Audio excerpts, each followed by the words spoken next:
नमस्कार, news our के खास कार्यक्रम में आपका स्वागत है। मैं हूं देवेंद्र कुशवाहा। कांग्रेस की राष्ट्रीय महासचिव प्रियंका गांधी की मध्य प्रदेश में दूसरी बार आ रही हैं, जहां ग्वालियर में 21 जुलाई को पहली चुनावी सभा होगी। ज्योतिरादित्य सिंधिया के कांग्रेस छोड़ने के बाद पहली बार गांधी परिवार का कोई सदस्य ग्वालियर में सभा करेगा। जानकार कहते हैं कि यह सभा ग्वालियर में कराकर कांग्रेस की कोशिश एक तीर से 3 निशाने साधने की है। आइए ग्राफिक्स के माध्यम से जानते हैं कि ये 3 निशाने कौन हैं।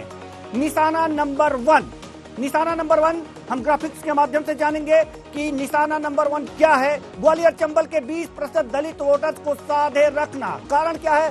दलित वोटर्स दम पर पिछले विधानसभा चुनाव में कांग्रेस ने यहां बढ़त हासिल की थी। और दूसरा निशाना नंबर 2 हम आपको बता रहे हैं ओबीसी वोटर्स को अपने साथ रखना। कारण क्या है? ग्वालियर चंबल में ओबीसी वोटर्स की संख्या ज्यादा है। कांग्रेस को लगता है कि प्रदेश में सबसे पहले कमलनाथ सरकार ने इस वर्ग के लिए 27% आरक्षण की घोषणा की थी। इस कारण यह वर्ग चुनाव में उसे सपोर्ट करेगा। निशाना नंबर 3 ग्राफिक्स के माध्यम से सिंधिया को उनके ही गढ़ में मात देना है। कारण क्या माना जा रहा है कि प्रियंका गांधी का भाषण इन 3 मुद्दों के इर्द गिर्द घूमता रहेगा और इसे मात दिया जाएगा। साथ ही साथ अब आपको बताएं कि दलित वोटर्स की जहां तक बात है, दलित वोटर्स किसकी तरफ जाएंगे, सवाल यहां पर बीएसपी का भी है। बीएसपी सुप्रीमो मायावती ने बुधवार को लखनऊ में प्रेस कॉन्फ्रेंस कर ऐलान कर दिया कि मध्य प्रदेश, राजस्थान और छत्तीसगढ़ में पार्टी सभी सीटों पर चुनाव लड़ेगी। कांग्रेस को लगता है कि बीएसपी का वोटर जो है कांग्रेस में शिफ्ट होगा। ग्वालियर चंबल संभाग में 20% दलित वोटर्स हैं, जो बीएसपी की ताकत रहा है। अब कांग्रेस की रणनीति इस वोट बैंक को अपने पाले में पूरी तरह से शिफ्ट करने की है। आइए देखते हैं ग्राफिक्स के माध्यम से कि 2018 में ग्वालियर चंबल संभाग में बसपा की क्या स्थिति रही। ग्वालियर चंबल संभाग में विधानसभा सीटों की संख्या 34 है। 5 सीटों पर मिले निर्णायक वोट मिले हैं। ग्वालियर में ग्वालियर पूर्व और मुंगावली को प्रभावित किया है यह इस सीट को। अब गोहदा, डबरा और पोहरी पर बीएसपी दूसरे नंबर पर रही है। मुरैना में बीजेपी की पराजय में बीएसपी का बड़ा योगदान रहा है। पोहरी, जौरा, अंबाह में बीएसपी ने बीजेपी को तीसरे नंबर पर पहुंचाया है। तो गोहदा, डबरा और पोहरी पर बीएसपी दूसरे नंबर पर रही, आपको बताएं। साथ ही साथ मुरैना में बीजेपी की पराजय में बीएसपी का बड़ा योगदान रहा है। पोहरी, जौरा, अंबाह में बीएसपी ने बीजेपी को तीसरे नंबर पर पहुंचाया है। ये स्थितियां हैं ग्वालियर चंबल संभाग की। मध्य प्रदेश की सत्ता में वापसी के लिए कांग्रेस का राष्ट्रीय नेतृत्व भी अब जमीनी स्तर पर माहौल बनाने में जुट गया है। प्रियंका गांधी जबलपुर के बाद अब कल 21 जुलाई को ग्वालियर आ रही हैं। प्रियंका के बाद अगले महीने राहुल गांधी और कांग्रेस के राष्ट्रीय अध्यक्ष मल्लिकार्जुन खड़गे मध्य प्रदेश आ रहे हैं। कब हैं इनके दौरे, आइए जानते हैं। कब इनके दौरे हैं जानते हैं। कांग्रेस नेताओं के दौरे एक ग्राफिक्स के माध्यम से जानेंगे। कांग्रेस नेताओं के जो दौरे हैं 21 जुलाई 2023 ग्वालियर प्रियंका गांधी कांग्रेस महासचिव। 8 अगस्त को 2023 शहडोल के व्यवहारी में राहुल गांधी आएंगे, कांग्रेस नेता है, पूर्व कांग्रेस जी। और 13 अगस्त 2023 को बुंदेलखंड के सागर में मल्लिकार्जुन खड़गे जो राष्ट्रीय अध्यक्ष हैं कांग्रेस के, इनकी सभा होगी, ये यहां पर शिरकत करेंगे। प्रियंका गांधी के इस दौरे पर सियासी चर्चा भी अब गर्म हो गई है, आपको बताएं। प्रियंका गांधी के इस दौरे पर आपको बता रहे हैं कि सियासी चर्चा भी गर्म हो गई है। आरोप प्रत्यारोप का दौर लगातार जारी है। आइए जानते हैं दौरे को लेकर क्या कहती है बीजेपी और कांग्रेस। देखिए, कर्नाटक में देखें तो वहां भी सभी लोगों ने, हमारे वरिष्ठ नेताओं ने, प्रियंका जी, राहुल जी, सोनिया जी और खड़गे जी, सभी ने कमान संभाली थी। हिमाचल में भी देखेंगे आप, सभी बड़े नेताओं ने कमान संभाली थी। कमलनाथ जी के नेतृत्व में मध्य प्रदेश में सारे वरिष्ठ नेता आकर के सहयोग करेंगे और कांग्रेस की सरकार बनाने में मदद करेंगे। देखिए, ये साधने की जो राजनीति है वो 2014 से पहले होती थी। अब युग विकासवाद और राष्ट्रवाद का है। ये जो क्राइसिस ऑफ क्रेडिबिलिटी जो इस देश की राजनीति में आई थी, वो साधने की राजनीति से ही तो आई थी।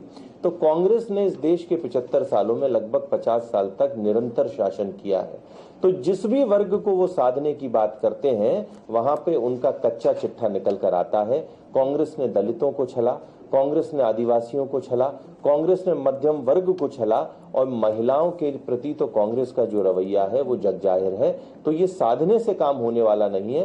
अब तो कांग्रेस का ये जो कच्चा चिट्ठा है वो गाजे बाजे के साथ जनता के पास पहुंच चुका है।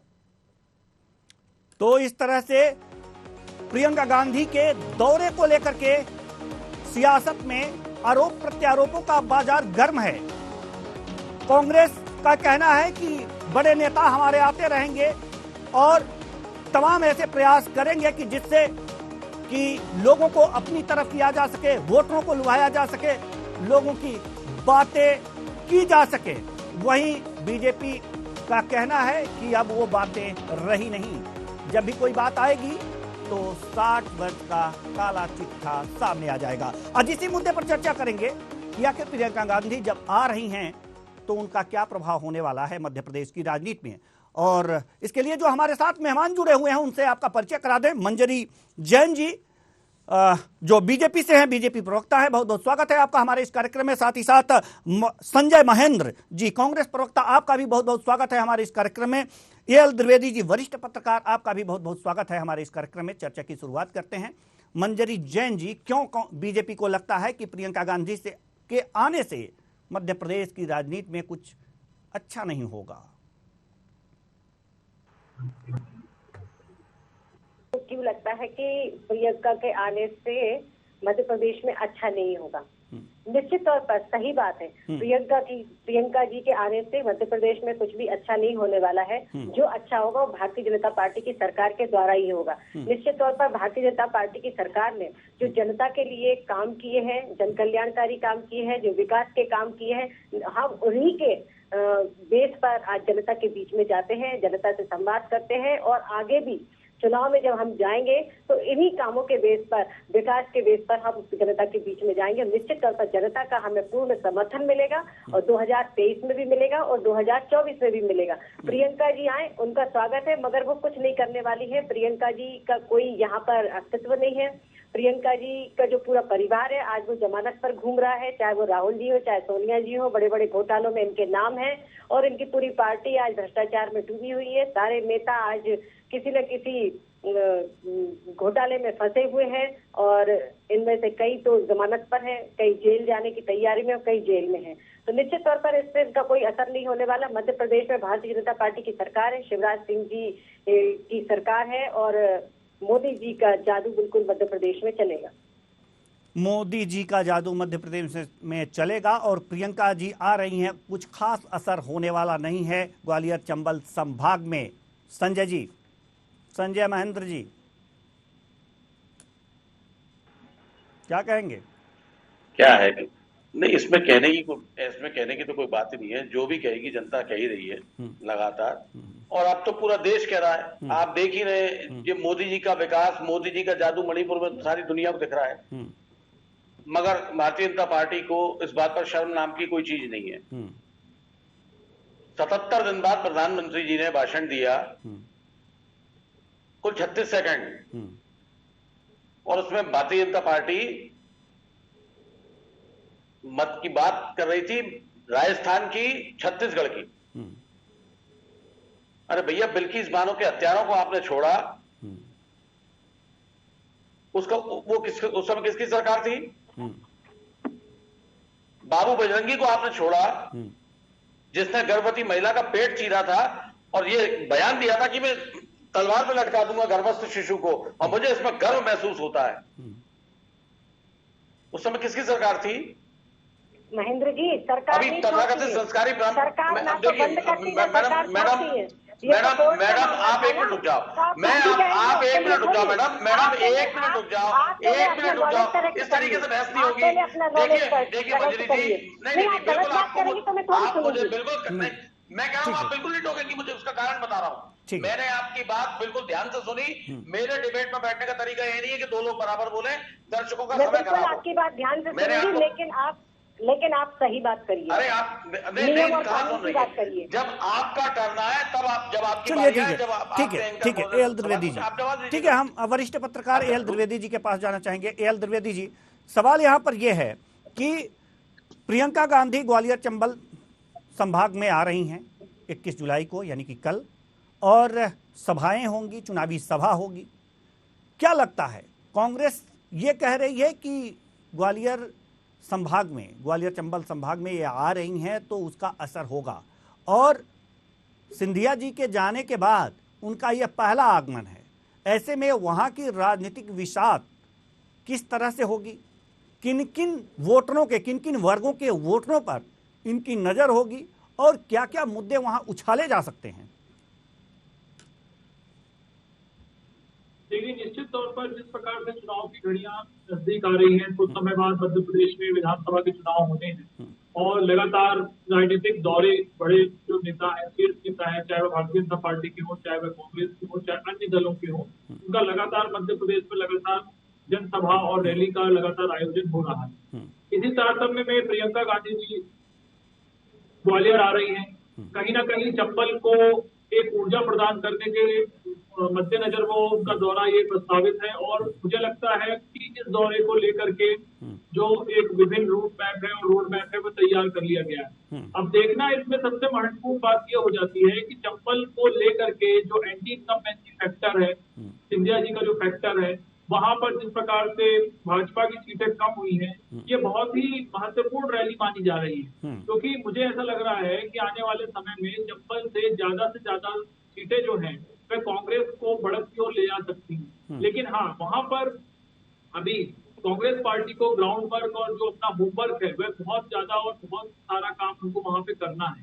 क्योंकि जो जिस प्रकार की अगर छोटी छोटी गुटबाजी है, जो अंतरकलह है, अगर उसका भारतीय जनता पार्टी की जो अंतरकलह चल रही है, छोटी छोटी गुटबाजी चल रही है, अगर उसका फायदा कांग्रेस उठाना चाहती है तो उसको जमीनी मुद्दों पर जाकर के वहां पर संघर्ष करना पड़ेगा और उन मुद्दों को लेकर के वहां लड़ना पड़ेगा। तो जो ये रैली है, रैली में पूरा एक रोड मैप बनाया जाएगा और किस प्रकार से चंबल प्रकार से वोट बैंक ज्यादा से ज्यादा सकते हैं, इसको लेकर के पूरा एक रोड मैप तैयार होगा और चंबल की सीटों को कैसे ज्यादा से ज्यादा जीता जा सकता है, इसको लेकर के चिंतन और मनन। जी ठीक है, इसको लेकर के चिंतन और मनन होगा। जी संजय महेंद्र जी, आपकी बात अधूरी रह गई थी, उसे पूरी कीजिए। मेरा कहना सिर्फ इतना सा है कि भारतीय जनता पार्टी ये बता दे मध्य प्रदेश में कि किस आधार पर जनता से वोट मांगने जाएगी। अरे भाई साहब, आप लोगों ने तो लोगों को टमाटर की चटनी का खाना दूभर कर दिया। पाकिस्तान में टमाटर 400 रुपए किलो थे तो आप ही लोग कहते थे देखो पाकिस्तान भूखा मर गया। आपके देश में क्या हालत हो गई टमाटरों की, और कोई बयान नहीं है, कोई सुनवाई नहीं है। मणिपुर में इतनी भीषण और इतनी वाहियात और निहायत निंदनीय घटना हुई है, उस पर मुंह नहीं खुलने को तैयार। मणिपुर जल क्या लोगों के घर बेघर हो गए, लोगों के मकान जल गए, दुकानें लूट ली गई, हथियार लुट गए, मगर प्रधानमंत्री के मुंह से मणिपुर नहीं निकलता, चीन शब्द नहीं निकलते, कुछ तो बोलते ही नहीं है ना वो। तो भारतीय जनता पार्टी विकास की बात कर रही है तो जनहित के मुद्दे पे बात कर लें। भाई आप मध्य प्रदेश में अगर इतना अच्छा राज कायम किए हुए थे तो आपको 2018 में जनता ने कुर्सी से नीचे क्यों उतार दिया? आपने जोड़ तोड़ करके सरकार बना ली, लेकिन वो सरकार अब आपकी जनता बिल्कुल ठीक जगह पहुंचाएगी, क्योंकि जनता 1200 रुपए के सिलेंडर से त्रस्त है। आप बेरोजगारी पे बात नहीं करेंगे, आप महंगाई पे बात नहीं करेंगे, आप भ्रष्टाचार पे बात नहीं करेंगे, आप बात क्या करेंगे? इनके नेताओं पे फलाना केस है, उनके नेताओं पे फलाना केस है। अरे भैया, विकास के और मुद्दों की बात करो ना। गांधी परिवार का रोना कब तक रोगे? कांग्रेस ने जितने साल राज किया, अगर गलत किया तो जनता ने उनको 2 बार की टर्म आउट से बाहर कर दिया जी। लेकिन अब आप क्या करोगे ये तो बताओ, आप किस मुंह से जाओगे? चलिए ठीक है। संजय महेंद्र जी, सवाल यहाँ पर ग्वालियर चंबल की अगर जो हम बात कर रहे हैं, वहाँ पर प्रियंका गांधी आ रही हैं, तो वहाँ 20% दलित वोटर्स हैं। और एक चीज़ और है, इस पर कांग्रेस की तो नज़र होगी ही, उन्हें साधने की कोशिश तो करेंगे ही, कांग्रेस करेगी। लेकिन साथ ही साथ उत्तर प्रदेश में बीएसपी प्रमुख मायावती जी ने ऐलान किया है बुधवार को कि अब वो सभी सीटों पर, मध्य प्रदेश में सभी सीटों पर चुनाव लड़ेंगी, और वो भी दलित वेश राजनीति करती हैं। ऐसे में जो 20% जो दलित वर्ग है, इसी को लेकर के साध करके आपने 2018 में अच्छी सीटें प्राप्त की थी, कई जगह बीजेपी को हराया भी था, ये चीजें हैं।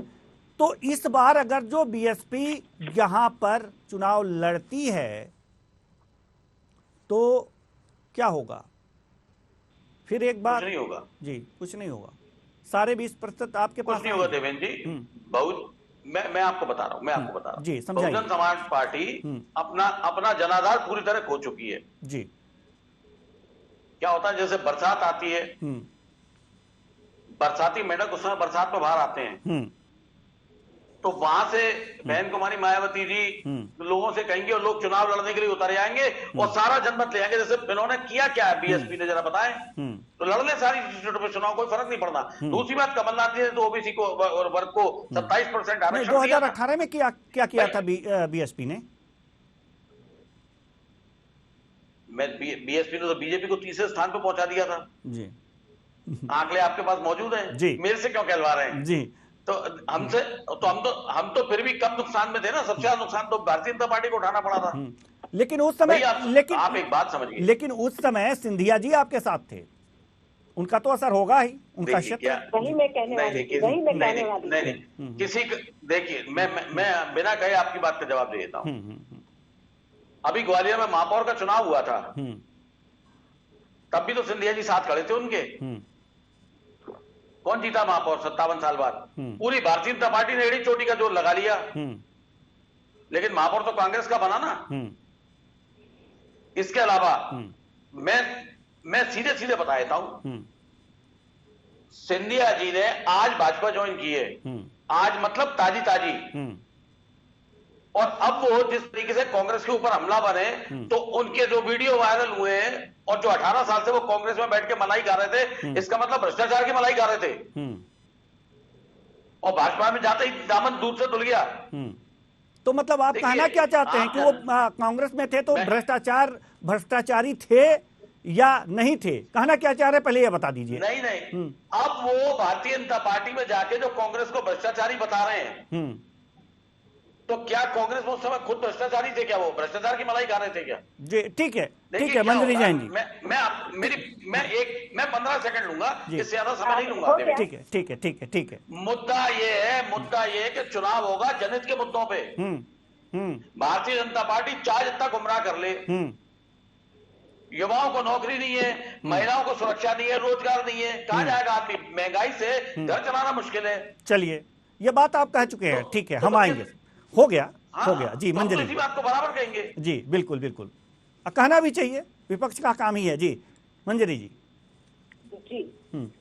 देखिए, सबसे पहली बात तो मैं ये कहना चाहती हूँ कि ये इन्होंने ये जो कहा कि सिंधिया जी क्या पहले भ्रष्टाचारी थे, तो सिंधिया जी के ऊपर एक भी भ्रष्टाचार का आरोप नहीं है, पहली बात। दूसरी बात, ये जो बात हो रही है कि ग्वालियर संभाग में सीटों का जो हुआ, तो उस समय आपने भी ये बात कही है और मैं कहने वाली थी कि सिंधिया जी उस समय कांग्रेस पार्टी में थे उसका, और इन्होंने सिंधिया जी का चेहरा आगे रखकर चुनाव लड़ा था। उनके साथ इन्होंने विश्वासघात किया, उनकी किसी बात को माना नहीं। इन्होंने कहा था हम किसानों का कर्ज माफ करेंगे, इन्होंने कर्ज माफ नहीं किया। इन्होंने कहा हम बेरोजगारों को 4,000 रुपए बेरोजगारी भत्ता देंगे, भत्ता दिया क्या इन्होंने? आज तक जितनी घोषणाएं की इन्होंने कभी पूरी नहीं की, और ये कह रहे हैं हम जन कल्याण के मुद्दे लेकर जाएंगे जनता के बीच में। तो इन्होंने कब जन कल्याण कर दिया? 70 से 75 साल तक आपकी सरकार रही, आपने कब गरीब का घर बना दिया? आपने कब गरीब के घर में अन्न भेज दिया? आपने कब गरीब के घर में चूल्हा जला दिया? ये काम तो सब भारतीय जनता पार्टी की सरकार ने की है।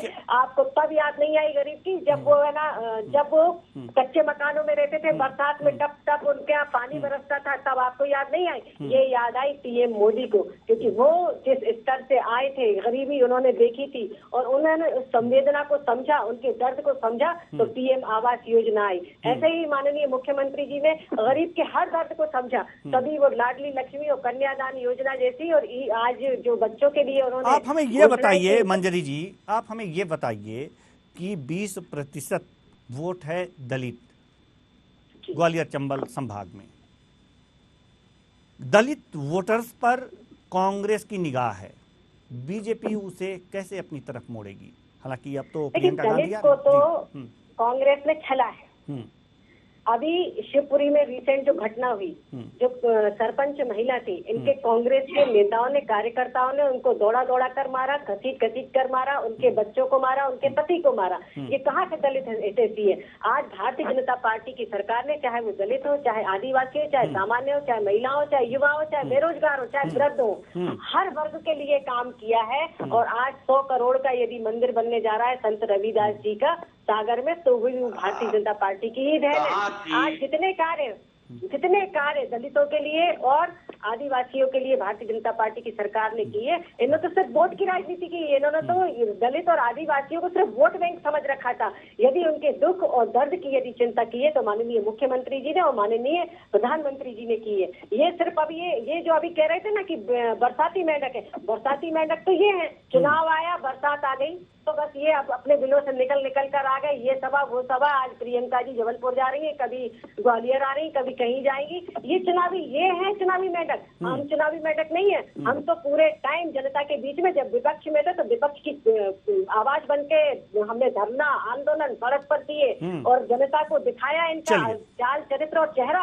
इनका चाल चरित्र चेहरा जनता बहुत अच्छे तरीके से जानती है और इनको 2023 में और 2024 में जनता इनको जवाब देगी और इस बार तो पूर्ण बहुमत से आएंगे। रही बात, इन्होंने ये कहा था कि इनको जनता ने नकार दिया, तो जनता ने इनको भी स्वीकार किया था। इनकी भी सरकार नहीं बनी। अब जवाब भी सुन लीजिए संजय महेंद्र जी। भानुमति ने कुनवा जोड़ा, इन्होंने भी ऐसे सरकार बनाई थी और जितनी आपने छल किए थे उन छलों से परेशान होकर, और सिंधिया जी ने जब कहा कि किसानों का कर्ज माफ करिए, तब कमलनाथ जी ने कहा कि नहीं करेंगे, आप सड़क पे आ जाइए। तब सिंधिया जी ने पार्टी छोड़ी, कांग्रेस पार्टी छोड़ी, सरकार से इस्तीफा दिया। पूरे विधायकों ने जो आए थे, ठीक है, आपके जब आपके पास आ गए तो आपने कर्ज माफ किया ना। आप क्या बात करते हैं? आपका तो जनता चाल चरित्र चेहरा जानती है और आपको घर बैठाएगी इस चुनाव में। ठीक है, आप पूरा टाइम इन्हीं को दे दो। ठीक है। चलिए संजय जी, आप ये देखिए, रटी रटाई स्क्रिप्ट पढ़ने के लिए भारतीय जनता पार्टी के प्रवक्ता बैठते हैं। मैं बात कर रहा हूँ बेरोजगारी की, महंगाई की, भ्रष्टाचार की। अरे नहीं, मैं तो खाली हाथ बैठा हूँ। मेरे को तो सब समझ में आता है कि भारतीय जनता पार्टी ने क्या गोल खिलाए हैं। मैं बताता हूँ, आप किस दलित समाज के सामने बोला था वो मैंने नोट किया और उसके जवाब दिया। मंजरी जी मेरी बहन, मैं आपको जवाब दे रहा हूँ, आप मेरे जवाब सुन लीजिए। मैं आप जो बोल रहा हूँ ना, स्क्रिप्ट जो आपने बोला था, मैंने वो नोट किया और उस पर मैंने बिंदुवार आपको जवाब दिया। आप बोलने के पहले मुझे वो भी लिखने की जरूरत है मंजरी जी। आप देखिए, मेरे जवाब आने दीजिए ना मंजरी जी। इस तरीके से ठीक है मंजरी जी, ये पुरानी मत कीजिए। जो भारतीय जनता पार्टी के प्रवक्ता करते आए हैं, मैं वो नहीं होने दूंगा। देखिए, ये आपके चैनल के लिए ये अच्छी बात। मैं बोल रहा हूँ, आप चुप होंगी तो बोलूंगा। अरे आप चुप होंगी तो बोलूंगा ना। आप तो चुप होइए। बोलेंगे मैं नहीं सुनूंगी। आप कुछ भी। अरे भैया, इनकी आवाज बंद कर दो। आपने तो कांग्रेस की बहुत आवाज बंद की है, इनकी आवाज बंद करो तो मैं जवाब दूं। नहीं संजय जी, मीडिया में किसी की आवाज बंद नहीं की है। दर्शक हमारे देख रहे हैं, नहीं, दर्शक हमारे देख रहे हैं कि कौन क्या कह रहा है जी। ठीक है संजय, मैं कह रहा हूं उनकी आवाज उठ के मैं जवाब तो दूं इनको। ठीक है मंजरी जी, जवाब दे लेने दीजिए ना जी। संजय महेंद्र जी, कौन से दलित के मान सम्मान की बात करते हैं आप? ये अभी हशमत के पैर छूने किस लिए गए थे मुख्यमंत्री शिवराज सिंह चौहान जी? क्या हुआ था उस आदमी के साथ? नंबर एक, देखिए ना, देखिए देवेंद्र जी, मैं ठीक है मंजरी जी, सुन तो लीजिए। मैं इस तरीके से डिबेट नहीं होऊंगा। नहीं मंजरी जी, आपकी पूरी डिबेट हो जाएगी, सारे दर्शक खड़ा हो जाएंगे, किसी को समझ नहीं आएगा। नहीं, बिल्कुल आप सही कह रहे हैं। हमारे दर्शक मंजरी जी, हमारे दर्शक हमारे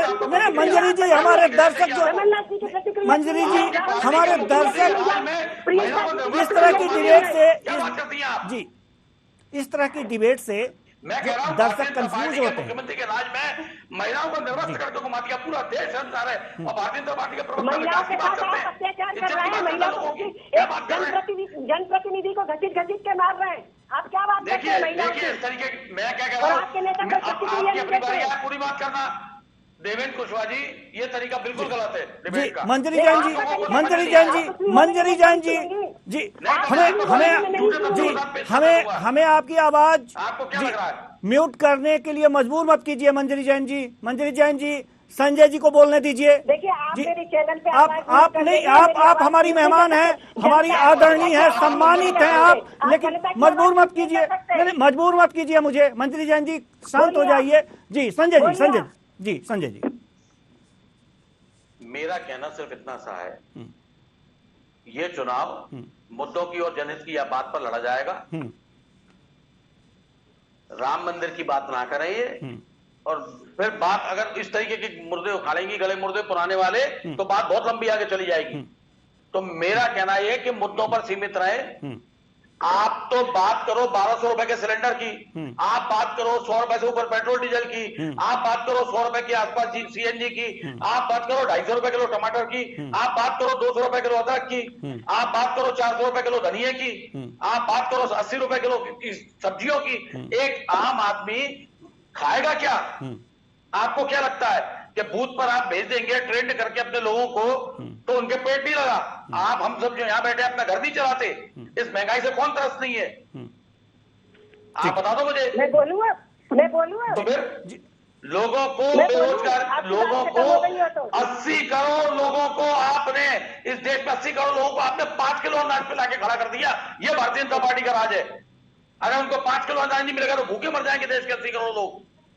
क्या विकास की बातें करती है भारतीय जनता पार्टी? कुछ तो भी रटी रटाई वही पुरानी बातें, इन बातों से चुनाव लड़ा जाएगा। ठीक है। एल द्विवेदी जी के पास हम आना चाहेंगे, लेकिन इससे पहले मंजरी जी कुछ कहना चाहती हैं। जल्दी से अपनी बात पूरी कर लीजिए। एल द्विवेदी जी बड़ी देर से इंतजार कर रहे हैं, आप दोनों को सुन रहे हैं। जी मंजरी जी जल्दी से। ठीक है, मंजरी जी को सुन लीजिए आप। संजय जी मंजरी जी को सुन लीजिए। जी जल्दी से मंजरी जी। देखिए, ये कहते हैं राम मंदिर पे बात मत करिए, ये कहते 370 पे बात मत करिए। क्यों नहीं करेंगे? हमारी पार्टी ने कश्मीरी पंडित बता दो तो 370 की बात करते हो तो राम मंदिर, आपने तो राम के अस्तित्व मैं कह रहा हूँ अरे तो आपने तो राम के अस्तित्व। अरे मैडम, मैं जो पूछा उसका जवाब दो। 5 कश्मीरी पंडित बता दो ना। अब आप एक बार बताइए। अब आप कश्मीर में जाके फिर क्यों 370 की बात कर रहे हैं? आप सवाल कर रहे हो। आप कोई भी तर्क देंगे मैं सुन लूंगा उसको। आपका अगला सवाल मैं सुनूंगी। आप पहले जो आपने कहा उसका सुनिए। आप टमाटर की धनिया की बात करते हैं, राजस्थान में क्या भाव है टमाटर? पहली बात तो आपको इस पर क्वेश्चन मार्क इसलिए नहीं लगाना चाहिए। मौसम की बात है, टमाटर हर साल महंगा होता है। कितनी तुच्छ टमाटर सब्जियों के दाम इस मौसम में हमेशा से बढ़े। राजस्थान में क्या भाव है? छत्तीसगढ़ में क्या भाव है बताइए। दिल्ली में क्या भाव है? अरे शर्म आना चाहिए। ऐसी छोटी राजनीति करके आपके पास कुछ बताने के लिए नहीं है। घटिया स्तर पे उतर आए हैं, आपके पास कुछ बताने के लिए नहीं है। चलिए ठीक है। एल द्विवेदी जी हम एल द्विवेदी जी के पास जाना चाहेंगे। जी मंजरी जी संजय जी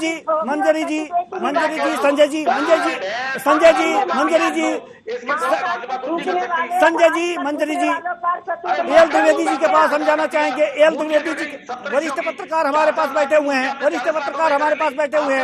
एल द्विवेदी जी इन्हें चुप करिए। जी ठीक है, आप दोनों शांत रहें। दोनों मेहमान आप हमारे बहुत ही सम्माननीय हैं जी, और बड़े प्रवक्ता हैं जी। वरिष्ठ पत्रकार एल द्विवेदी जी के पास जाना चाहेंगे। एल द्विवेदी जी, ग्वालियर चंबल संभाग की बात है, वहां पर 2018 में स्थितियां क्या रहीं, और जब सिंधिया जी अब बीजेपी में चले गए हैं तो क्या होने की संभावना है? हालांकि प्रियंका गांधी आ रही हैं यहां पर, तो इसलिए यह सवाल वाजिब हो जाता है। जी देखिए, निश्चित तौर पर ग्वालियर चंबल संभाग को लेकर की जो राजनीति है बहुत गरमाई हुई है, और वहां पर सीटों का थोड़ी सी आवाज सही कर दीजिए। जिस प्रकार से कांग्रेस ने वहां पर ज्यादा से ज्यादा कमबैक किया हुआ है, और आपने देखा होगा कि जो नगर निगम के स्थानीय चुनाव थे वहां पर भी कांग्रेस को वहां पे बढ़त मिलती हुई दिखी है। तो कहीं ना कहीं ये जो रैली है ये बहुत ही महत्वपूर्ण मानी जा रही है, और जो ग्वालियर चंबल संभाग का जो बेल्ट है वह एक बहुत ही महत्वपूर्ण बेल्ट माना जाता है, और वहां पर अगर किसी भी राजनीतिक दल को अगर बढ़त मिलती है तो कहीं ना कहीं वो प्रदेश की सरकार में सत्ता में काबिज होता है। तो अगर हम बात कर लेते हैं भारतीय जनता पार्टी की, वहां पर गुटबाजी बहुत ज्यादा हो रही है, और वहां पर अभी अंतरकलह भी देखने को आगे मिलेगी। जिस प्रकार से सीटों का बंटवारा होगा, सीटों का चयन होगा, उसको लेकर आप देखिएगा आगे जाकर के बहुत गुटबाजी होगी, अंतर्कलह होगी। उसको कहीं ना कहीं साधने के लिए कांग्रेस ये चाह रही है कि उसको किस प्रकार से उस वोट बैंक को अपनी तरफ मोड़ पाए। इसको लेकर लगातार रैलियां वहां पर लगातार आने वाले समय में भी आयोजित की जाएंगी। अभी जो महत्वपूर्ण रैली है वह प्रियंका जी की रैली वहां होने वाली है, और ये एक आने वाले समय के लिए बहुत ही मुख्य रैली भी मानी जा सकती है। जी, तो आने वाले समय के लिए मुख्य रैली, बहुत ही महत्वपूर्ण रैली ये मानी जा सकती है। मंजरी जी, यहाँ एक निष्पक्ष पत्रकार महोदय ने अपना विश्लेषण दिया है कि वहां पर बीजेपी की स्थिति गुटबाजी से भरी हुई है, जिसका लाभ कांग्रेस मिल सकती है, और नगर निगम के चुनाव में जिस तरह से प्रदर्शन किया कांग्रेस ने, इस तरह से कमबैक की स्थिति आ सकती है। जी, क्या कहेंगे? पार्टी में नहीं होती है गुटबाजी, यदि होती है तो कांग्रेस में होती है। आज आप स्थिति देख लीजिए, कमलनाथ जी अपने बेटे को लेके चल रहे हैं, दिग्विजय सिंह जी अपने बेटे को सीएम बनाना चाहते हैं। इनमें आपसी जो द्वंद है, अभी एक उनके विधायक जी का, उनके जो वरिष्ठ कांग्रेस के नेता है, उनका एक वीडियो वायरल हो रहा है, कितनी अभद्र गालियां बक रहे हैं। इनका ये रिश्ता है। अगर आप महापौर के चुनाव की बात कर रहे हैं तो महापौर के चुनाव का वीडियो भी वायरल हो रहा है, समस्याएं होती है निश्चित।